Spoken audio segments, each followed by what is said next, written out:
सन 1975 में अचानक चीन के एक शहर हाईचेंग में कुत्ते और दूसरे जानवर बड़ा ही अजीब व्यवहार करने लगे, जो बहुत ही ज़्यादा विचित्र और समझ से परे था। जानवरों की यह हरकत बहुत ही ज़्यादा परेशान करने वाली थी। वहाँ के लोग इस रहस्यमय संकेत को समझ गए और उसके बाद पूरा हाईचेंग शहर खाली करा दिया गया। और शहर खाली करा देने के कुछ समय बाद ही इस शहर में 7.3 मैग्नीट्यूड का शक्तिशाली भूकंप आ गया, जिसकी वजह से पूरा हाईचेंग शहर बर्बाद हो गया। लेकिन इस भयंकर भूकंप से पहले सभी जानवरों का अजीब तरह से बर्ताव करना आज भी एक पहेली है, जिसको आज तक कोई भी समझ नहीं पाया। दरअसल साल 1974 का दिसंबर का महीना था। ठंड भी काफ़ी ज़्यादा थी और ऐसे में चीन के लियोनिन स्टेट के हाईचेंग शहर में इस ठंड के महीने में सांपों को बड़ी संख्या में देखा गया। और इसी के साथ शहर में छोटे छोटे भूकंप आने से डर का माहौल भी था।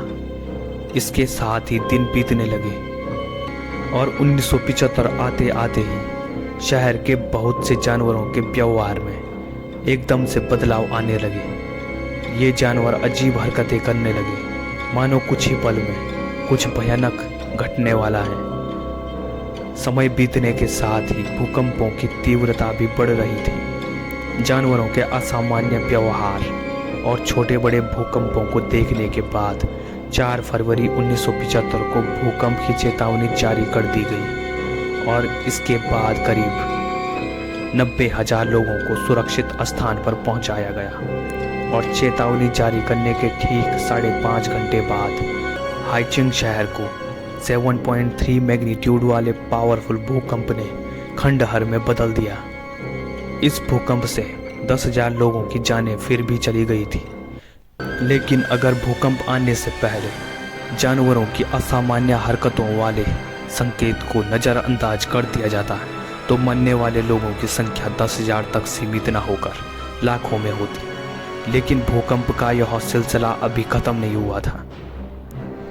अगले ही साल 28 जुलाई 1976 को बिना किसी पूर्व सूचना या फिर संकेतों के 7.8 मैग्नीट्यूड के भूकंप ने चीन के दूसरे शहर तांगशान को भी खंडहर में तब्दील करके रख दिया। और इस भूकंप में मरने वाले लोगों की संख्या लगभग 2.5 लाख और घायल लोगों की संख्या करीबन 8 लाख तक पहुंच गई थी। लेकिन माना जाता है कि इस भूकंप में मरने वालों की संख्या 2.5 लाख नहीं बल्कि 6.5 लाख तक थी। 1976 के इस शक्तिशाली भूकंप के आने से पहले ना तो जानवरों के व्यवहार में कोई बदलाव देखा गया और ना ही तांगशान शहर में छोटे भूकंपों को महसूस किया गया। इससे पहले कि वैज्ञानिक कुछ समझ पाते, 7.8 मैग्नीट्यूड के बड़े भूकंप ने तांगशान शहर को तहस नहस कर दिया। आज की वीडियो को यहीं पर ख़त्म करते हैं और जल्द मिलेंगे एक नई वीडियो के साथ।